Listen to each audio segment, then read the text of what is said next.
welcome to our 1 o'clock slot, where we will be sharing our lunch hour with Zehrid Osmani, manager of Martin Currie Global Portfolio Trust. As the head of the Global Long-Term Unconstrained team at Martin Currie, Zehrid runs the portfolio with a concentrated, high-conviction approach to global equity investing and a high active share, which differentiates the trust from its peers and its benchmark. His risk-conscious and increasingly forward-looking approach to analysis has led him to create a robust portfolio, which was partly insulated from the impacts of COVID-19, having little exposure to the companies which were worst hit by the outbreak. The portfolio is also notable for the absence of the big tech FANG stocks, as well as for the team's exhaustive use of environmental, social, and governance factors in their stock selection. As always, we have around 30 minutes for the formal presentation, with 15 minutes available for questions. Your microphones are muted, but you can ask questions using the Q&A function, which you should be able to see at the bottom of your screen. There are quite a number of people who are attending this session, so please do not be disappointed if we are unable to address every question or topic raised. All questions will be shared with the manager, and we'll do our best to get back to everyone if we don't touch on a topic during this session. So, without further ado, I'll hand you over to Zehrid for his presentation. Thank you, David, and thank you to Kepler for hosting this event. Good afternoon, everyone. Indeed, my name is Zehrid Osmani. I run Global Portfolio Trust as well as Global Long-Term Unconstrained Equities at Martin Currie.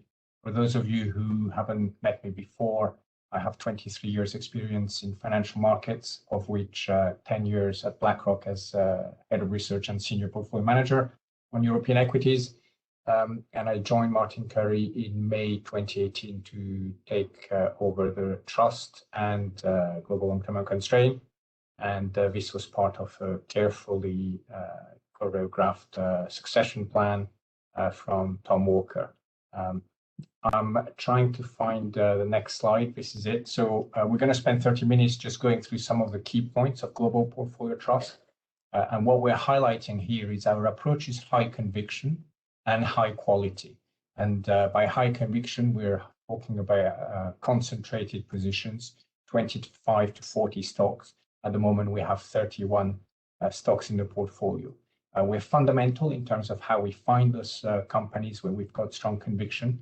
The fundamental analysis is at the heart of our investment process, and we do it in a great degree of depth and breadth, and we do it systematically. And by that, we mean in a consistent, detailed way. Portfolio construction is important to us. It's part of ensuring that we do not have any unintended risk exposures. Even in a high conviction concentrated portfolio, it is important to ensure that we have a diversified set of business models and exposures generally. ESG is at the heart of our process. This is something that's fully integrated. So the team that is working on Global Portfolio Trust is the team that does the fundamental analysis and the ESG analysis. And in terms of global equity, we are truly global in our approach, and this gives us the ability to find the very best ideas. And finally, you have the benefit of the investment trust structure, notably low charges and quarterly dividends, as well as a zero discount policy. And finally, the board has introduced gearing as of the quarter of 2020. Performance-wise, we've been pleased with how the performance has been shaping up in what have been very volatile markets. And for those of you who analyze the performance, we've had very good downside resistance, so very low capture in down markets, as well as very strong capture in rising markets. In 2019, we were best performing trust in our universe. And in 2020, we were on the podium, third best performer trust in a podium that was dominated by Edinburgh-based trusts, interestingly. So we call them our friend and neighbors, which have had a very strong performance as well. The performance on the right-hand side dates back quite a few years. So you can see that the trust has performed very strongly over the years, and indeed very pleasing that since I took over the leadership of that trust, performance has continued to accelerate. There are 5 pillars to how we manage portfolio trust, global portfolio trust. The first one, we are high conviction, long-term investors. And by that, we mean 5 to 10-year time horizon or beyond. We're fundamental and systematic in how we carry the research. We have the accounting expertise, which is an important aspect of our competitive positioning. And that's important to us. And the important aspect here is that we only buy companies where we're comfortable with the accounting practices. It's critical in a world where there has been some high-profile accounting blow-ups. We've got a proprietary fundamental data that we're going to run you through later on, and that enhances our risk analytics and therefore portfolio construction. And finally, we've got the stewardship leadership in terms of ESG, which we've taken to a higher level of leadership with some introduction of proprietary ESG risk assessments, which we're going to run you through later on. Here we're showing you our systematic and consistent approach to analyzing companies across 4 verticals. And we analyze them in terms of fundamental risk exposures. We look at industry risks, company risks, ESG risks, and portfolio risks that any company would give us if we were to consider it in the portfolio. And the importance here is this framework is detailed and consistent, which means that when we've done the analysis, it is a complete set of assessments that we've put in place. And all this risk analytics across those 4 verticals is what we use to then feed into the portfolio risk exposure. You can see in company risks, for example, that's where we've got the accounting risk assessment. You can see the governance and sustainability risk is our proprietary ESG risk assessments. And on the industry risk side, there are some assessments that are obvious, but others like supply chain, which didn't appear that obvious until the pandemic crisis hit. When supply chains got disrupted, we were already knowledgeable and knew where there were some companies that had higher supply chain risk than others in the portfolio, and we were able to attend to that.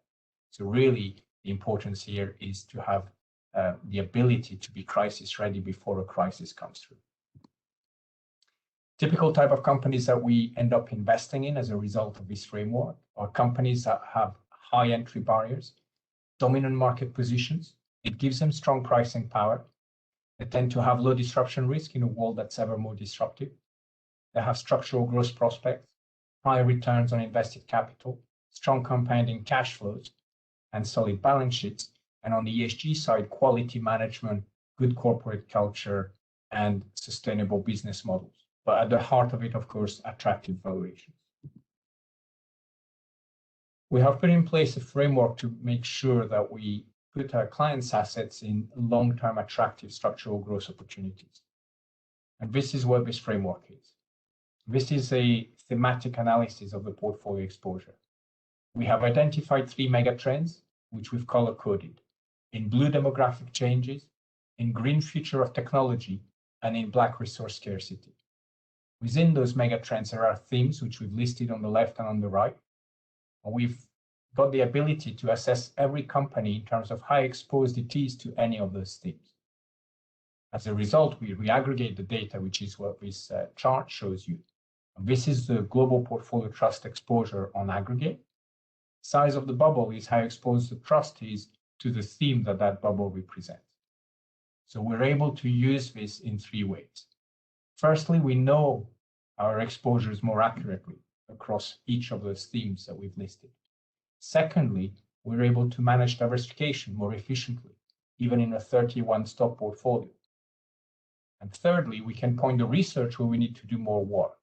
It can be a theme that we haven't researched that would be quite apparent, or a theme where we feel we want to gain more exposure should valuations make sense and should we find the right opportunities.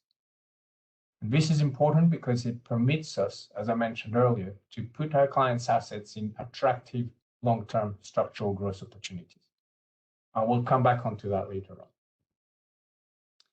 We have an ESG focus, as I mentioned earlier, and there's a few aspects to mention here. Firstly, we're the highest rated ESG company in terms of AIC Global Sector, awarded by Morningstar, and that sustainability rated is 5 globes. Secondly, we're in the top 12% worldwide in terms of all the products categorized by Morningstar in terms of global equity large cap. Thirdly, we have over 50 proprietary ESG risk assessments on every company that we analyze, and certainly every company that we invest in. And that helps us ensure that we put our clients' assets in sustainable business models. Fourthly, we have the social factors as an important additional aspect. We are rated best in the sector in terms of social factor, but we don't just rest on our laurels. We've introduced some additional social risk assessments, which we will talk you through in a moment. And furthermore, we have a AAA plus rated PRI rating for the 4th year in a row in terms of ESG. And this is something that we're immensely proud of. Importantly, this highlights that we genuinely focus on ESG. And finally, we have a low carbon footprint. The trust has been awarded a low carbon designation and accounts for a fraction of the emission of the benchmark index, which is MSCI Aqua. Here we're showing you our 52 parameters that we're assessing every company on. Governance is the table on the left, sustainability is the column on the right. And what we do here for every area we assess, so on governance, it's board, management, remuneration, and culture. And on the sustainability side, it's environmental risks, social risks, understanding and integration of those into company targets and ambitions, and common factors that we assess every company under, which are climate change, cybersecurity, human capital, customer trust, and taxation. What we focus our work here is on areas that flag as orange or red, so 4 or 5 risk-rated fields, which serve as an agenda for us to engage with companies and to drive positive change. Furthermore, as I mentioned earlier, we've done more work on social exploitation risks. So on the right-hand side, you can see our zoomed-in sustainability risk assessments. In the social risks, one of the risks is social exploitation risk. As we go deeper into the social exploitation risk, you can see on the left-hand side the array of criteria that we assess every company on. There are over 20 criteria on social exploitation risk. Very important given the recent issues such as the Boohoo scandal in terms of modern slavery. So you can see that we're assessing companies in terms of production, geographic footprint, in terms of how well they know their supply chains, how well they manage them, how well they're reporting and monitoring them, and whether they're involved in actively improving the suppliers in terms of standards related to social exploitation. And then we're assessing every company in terms of risk of exploitation, whether it's wage, age, gender, racial, ethnic, or religious exploitation, or any of the other criteria that you can read for yourself.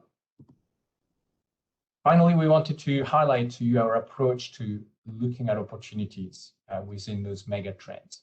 So here we're taking the example of the electric vehicle ecosystem. What we want as long-term investors is to find the best opportunities to capture what is a very attractive long-term opportunity. And in this instance, electric vehicles is a very important opportunity for investors.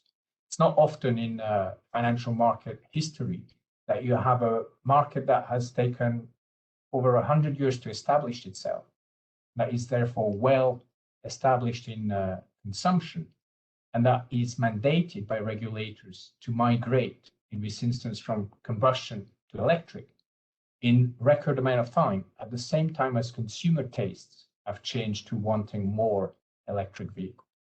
So we forecast over 30% growth annualized in electric vehicles to 2030. But what we're highlighting here is that there are opportunities further up the value chain that permits us to harness that 30% growth without being exposed to the consumer choice risk, which you're getting when you're right at the forefront of the supply chain with the car manufacturers. Competition is very fierce at that level. There's pricing pressure, and if you look at the global level, returns on invested capital are no more than 6% on aggregate. We want to find companies that generate higher returns than that. And we've analyzed the whole supply chain, and what we find is that there are companies in the technology and connectivity space that operate in niche segments of the market that therefore have got good barriers to entry, strong pricing power, also have a status of mission critical companies, which means the services or products that they provide are critical to the well functioning of the car. And importantly, that sell to any car manufacturers, which means we don't have to worry or we don't have to make a choice of brands that will do better than another, and therefore we don't have to expose the portfolios to consumer choice risk. And these companies generate returns in the 15 to 25%, which again is very attractive to us, and they do have some good upside to valuation. Finally, we're going to give a few words on outlook, just for those of you who are interested. The first point to mention is geopolitical risks. These have clearly receded with the Biden access to the presidency in the US. We're talking here about China-US tensions being ongoing, but they will be more constructive and less destructive than what has been the case with the previous presidency. There's a few other risks. China and the rest of the world tensions will also be something investors will need to consider. The COVID pandemic, of course, we're coming towards the end of it, hopefully, but that is still an important aspect to consider in terms of shape of the recovery, but also in terms of a post-pandemic world. Brexit is an ongoing uncertainty. We've only got a partial deal for now, and we need to just assess what will come through from the services negotiation, which is the most important part of the economy. And finally, emerging market geopolitics, which to us is probably one of the higher tail risk events. And we think here notably important to keep an eye on Iran. So the other aspect is the Biden presidency leading to the US rejoining the Paris Agreement, which has important implications in terms of sustainability, climate change, decarbonization of economies, and momentum globally, given that it's another big economy that is rejoining that initiative.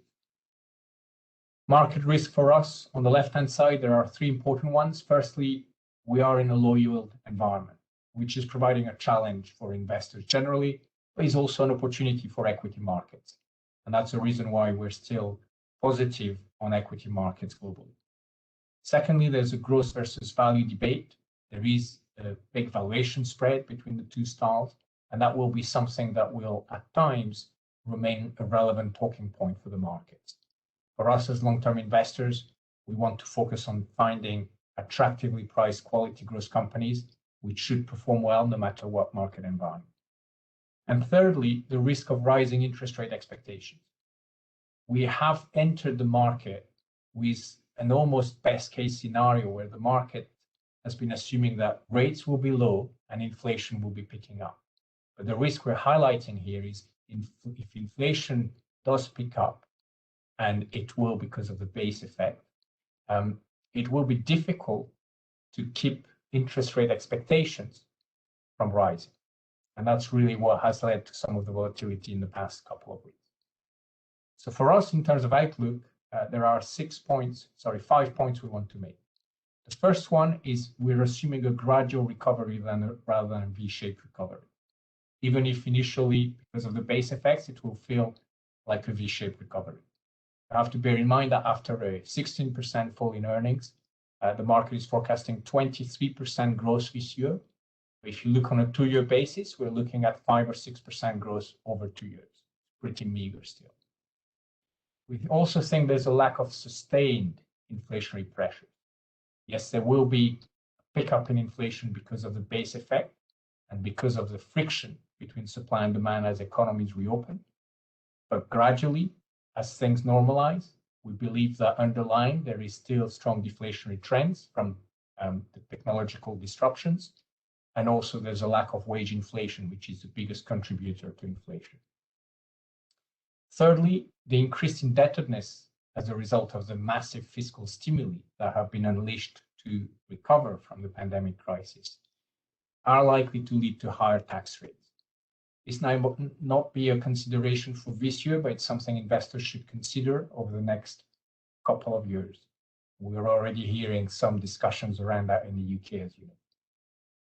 The risk of pandemic relapse risk is always going to be omnipresent, so something to bear in mind. And finally, the policy initiatives are critical to the recovery. Given the magnitude of the fiscal stimuli, timing of deployment of those fiscal stimuli will determine timing of the recovery, but also shape of the recovery, which brings us back to that first point that we mentioned earlier. So for us, there are a few interesting midterm opportunities, and we've listed 8 of them. And they do center around the policy initiatives. If you think about it, the fiscal stimuli that have been unveiled are colossal. They're equivalent to about 15% of GDP globally. And they will be channeled towards infrastructure, different parts of infrastructure. We think an important area is renewable energy, given the focus on climate change and decarbonizing of economies. Secondly, and related to that, electric transportation, whether it's car or high-speed railway. Thirdly, 5G telephony, which will be a way of speeding up the recovery by speeding up that infrastructure upgrade. Fourthly, in healthcare infrastructure. No government in their own mind will be coming out of a pandemic crisis without the willingness and the need to focus some of the fiscal stimuli towards more healthcare infrastructure, upgrading the existing infrastructure and making them ready for another pandemic crisis. We think robotics and automation will be an important aspect. Companies will consider making their supply chains and production lines more resilient post the pandemic crisis. As they do so, there will be a tendency to nearshore or onshore, which will speed up robotics and automation trends. Furthermore, as more businesses have migrated to online, cloud computing has accelerated as a structural opportunity. And alongside that, the need to increase investment in cybersecurity to ensure no cyber breaches is quite apparent. Online education and gaming is another aspect of what has come through during the pandemic, and that we think will continue to grow on a structural basis. And finally, hygiene, both food hygiene, but also domestic and professional premises, which is something that will be a trend that has changed since the pandemic. Finally, on valuation, a couple of things to highlight. On the left-hand side, the forward PE, the aspect there is because we're still going through a crisis and coming out of a crisis, forward PE 12 months is a misleading figure. So on the right-hand side, we've put the Shiller PE, the 10-year cyclically adjusted PE effectively. And what you can see there is that the US on that measure alone is looking more stretched than previously. And there are some explanations that can be valid, such as a bigger component of technology within that market, and technology companies being more profitable than they have been previously. And therefore, you can make a case that the market isn't necessarily extending.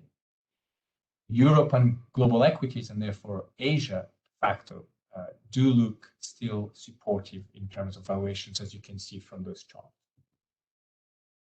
In terms of leading indicators, on the left-hand side, we have the manufacturing PMIs, and you can see a recovering picture generally, and it's something that should be supportive. Services equally, on the whole, a recovering picture, although we need to watch regions such as Europe, which have lost some momentum related to the pandemic relapse that they have been going through on a case-by-case basis. Finally, on the earnings momentum side, you can see that after initially severe downgrades to earnings by the market, by consensus, as the pandemic crisis was unfolding, there has been a rapid upgrade cycle, starting pretty much with Q2 results last year. So downgrades were too aggressive. Companies have actually fared better and managed to protect their profits and their margins better than expected, and therefore the earnings upgrades have come through much more rapidly. And again, that is supportive for equity markets. We're mentioning this table just as an information here, which is something we mentioned earlier, the size of the fiscal stimuli. If you look at that third column at the bottom, it highlights that it's 15% of GDP that has been unveiled in terms of fiscal stimuli globally. If you look at some of the major economies at the top, the US is at 16%, China at 9%, Europe at 8%, and the UK at 16% of GDP. So the point here is the fiscal stimuli are helping that recovery, but equally providing some uncertainty because speed at which these fiscal stimuli get deployed into the real economy will dictate both the timing and the magnitude of that recovery. And really what we're highlighting, therefore, is that there is major forecast risk in the markets, both in terms of upside and downside risk, depending on the speed of channeling this fiscal stimulus. Finally, a few words on portfolio positioning. We're going to go straight to this slide. What we're highlighting here, if you look on the left-hand side, you can see the various sectors that we've got exposure to. And there's a few observations to make. Got no exposure to sectors such as energy, utilities, real estate. Telecoms, we've got big underweight. It's actually Tencent, which should be a tech categorized company, but sits in telecoms. And we've got a big underweight in financials. We've got no banks because we don't think in the long term that there are attractive opportunities in that space.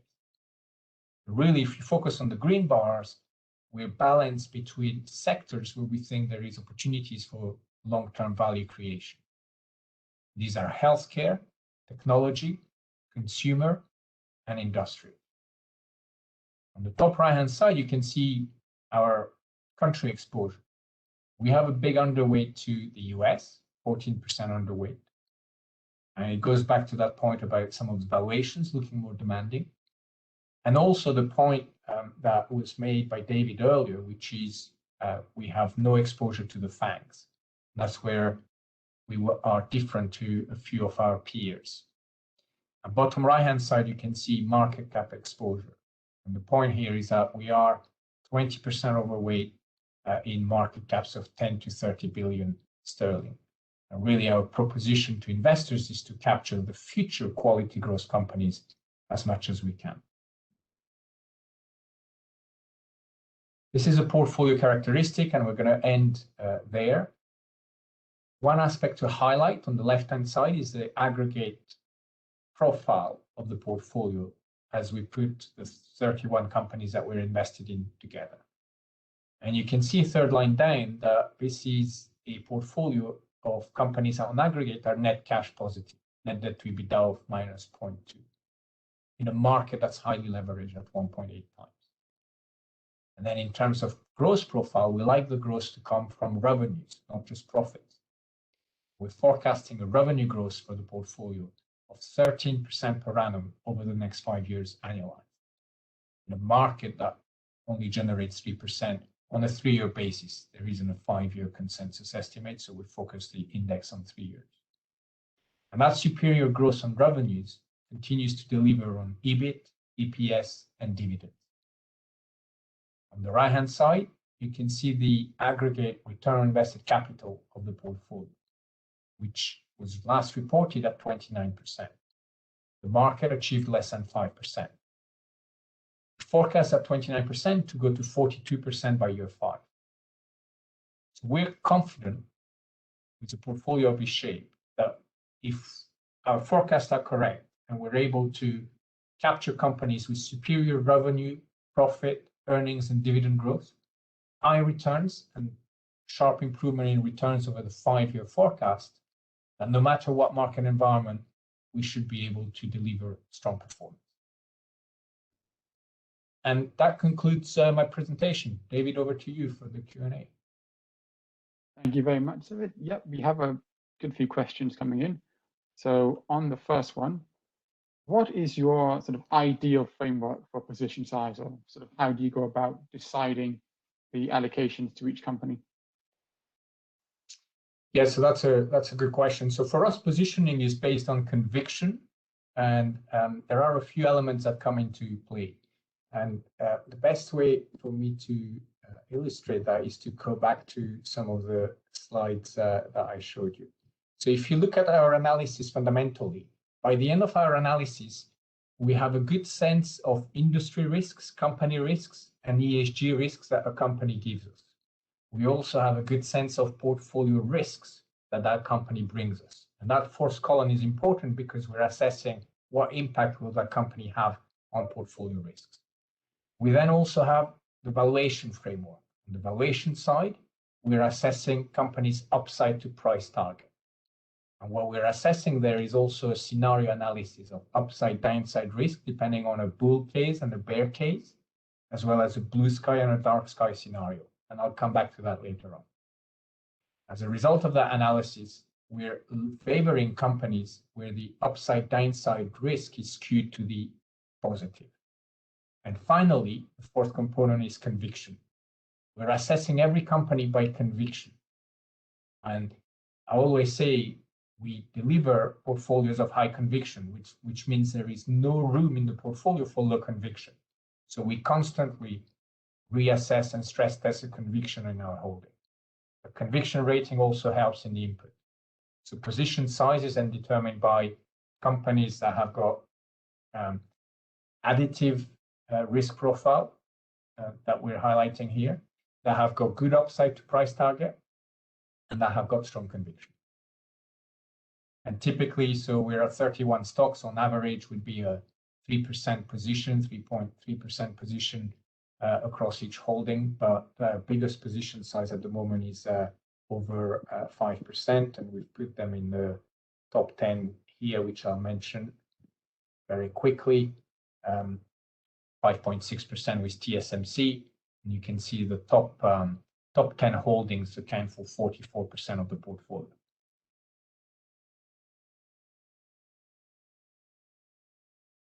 Thank you. Keeping with that sort of trend of allocation and diversification, what about the factor exposures for MNP? So how do you go about ensuring you have no unintended factor exposures, and how do you go about sort of, if you want to have an exposure to a certain factor or style, how do you aim for that if it is a thing that is done within the portfolio? So we don't look at style exposures. Our focus is on quality growth companies, which we therefore believe that these companies should perform strongly no matter what market environment if they appear to be undervalued. And what we find is that the market tends to underestimate the compounding characteristics of companies that generate strong returns and strong compounding cash flows. And in fact, a lot of the time consensus or the market tends to fade returns of these companies.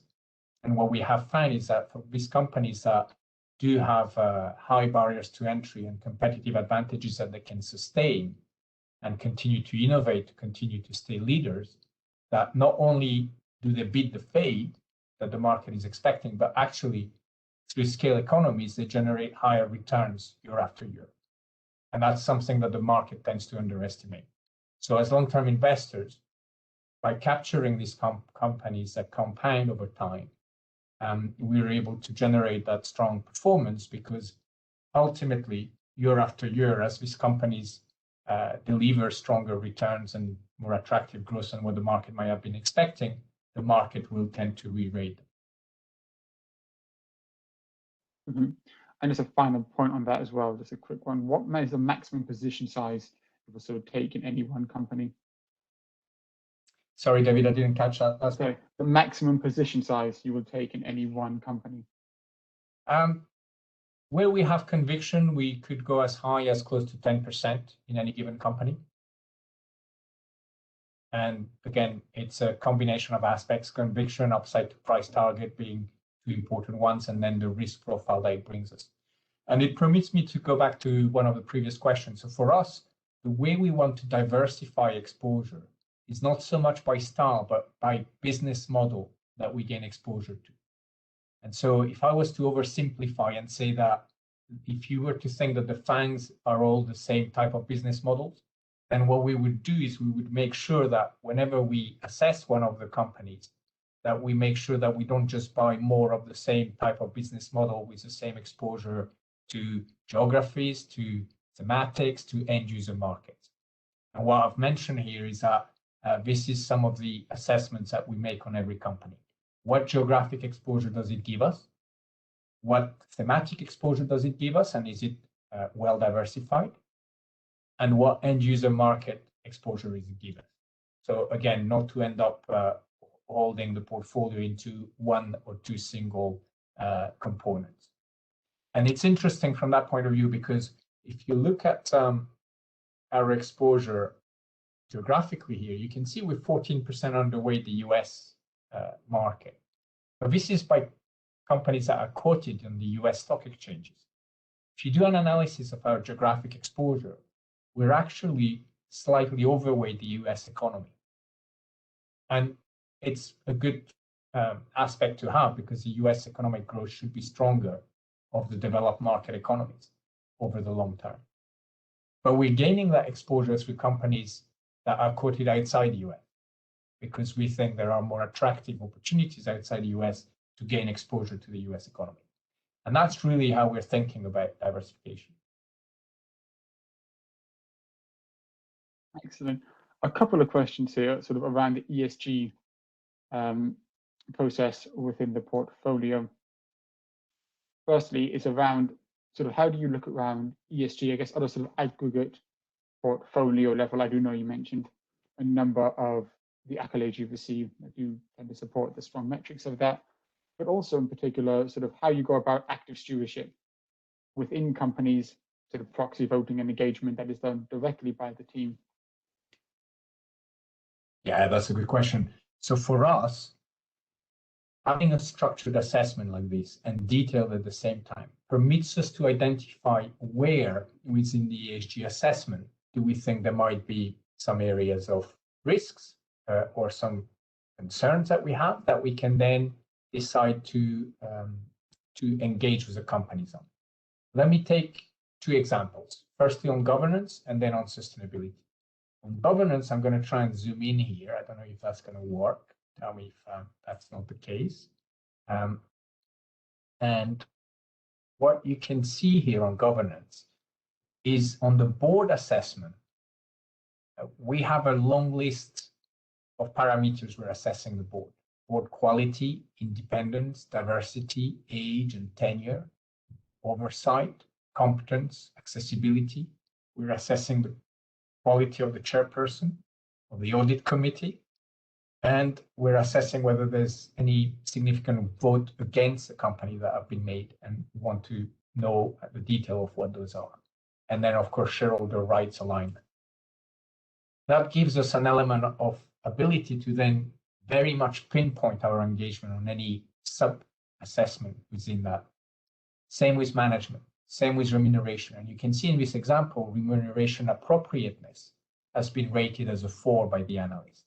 That's an orange flag.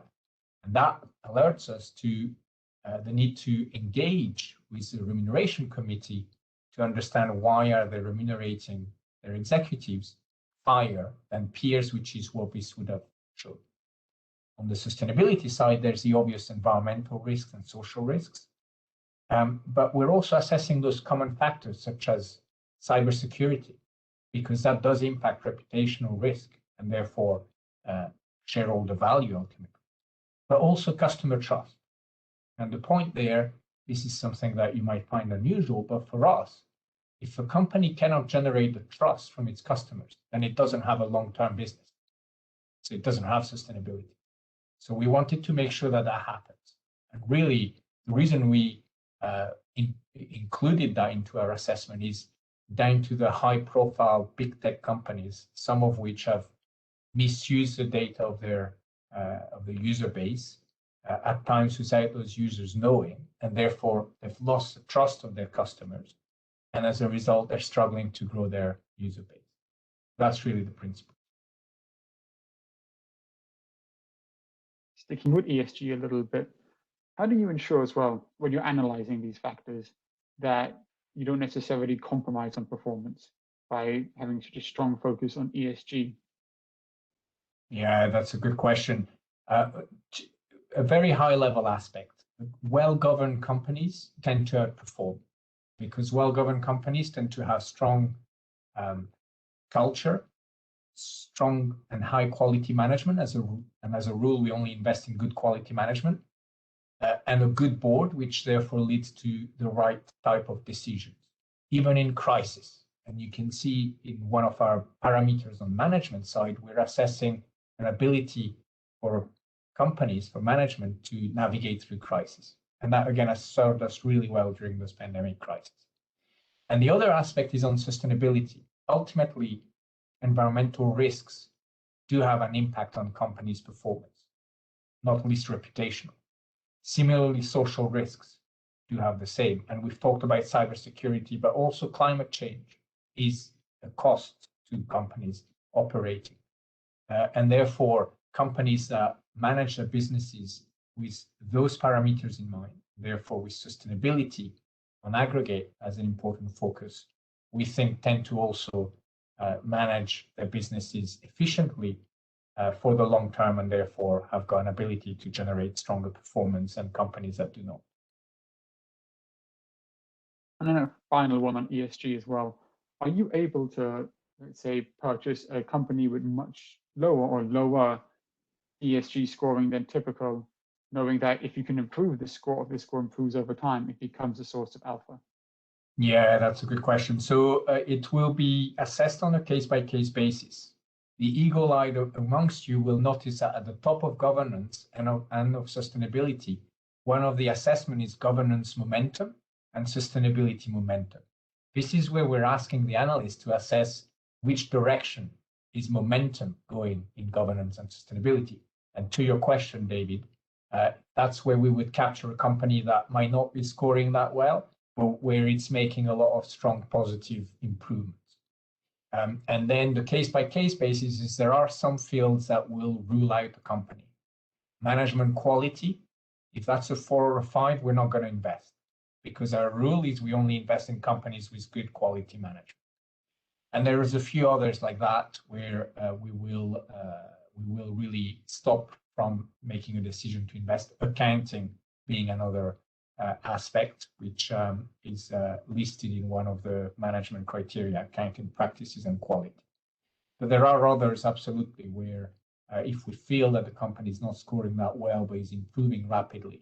And in the portfolio, we've got a company like Ferrari, which is probably our lowest scoring one on the environmental risk, but also on governance. But we have talked to them repeatedly, and we feel that they are on a strong path for improvement, and ultimately will make the shift to full electric vehicles once they're ready to do that. Then that is an example of a rapidly improving one. And I know we're pressed for time, David, but I wanted to mention one other aspect. So maybe whilst you pick one of the other questions, what we often get asked is back to the quality versus value aspect. So what we wanted to highlight here, this is an assessment that's been done by JP Morgan. This is the economic cycle assessment. There are 4 phases in the cycle. There's expansion, slowdown, contraction, and recovery. And different type of styles perform better than others at different phases in the economic cycle.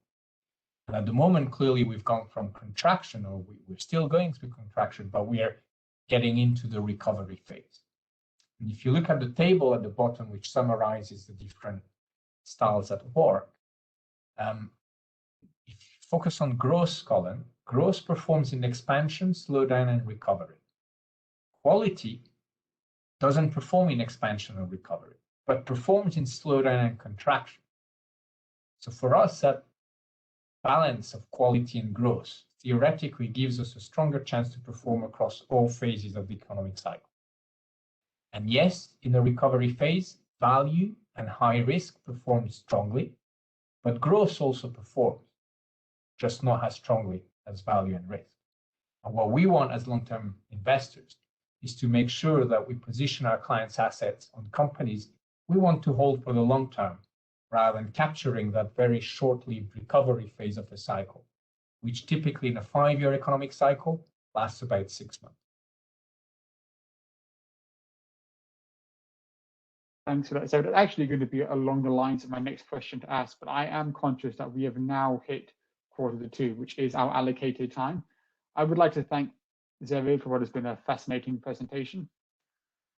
Thank you. And I would also like to remind our viewers that our next presentation will be for Barings Emerging Emerging EMEA Opportunities, which starts shortly. If you haven't yet registered for that, you can still have time to do so. You will find the link on the article on our website homepage, allowing you to gain access to that session. And for those who have already registered, you should have a placeholder containing your personal link in your diary already. So again, Zehrid, I would like to thank you for joining us, giving us the time to talk to you and for you to talk to us today. And yes, and that is it for this session. So goodbye, everyone, and hopefully we will see you again in the next session. Thank you, David. Thank you.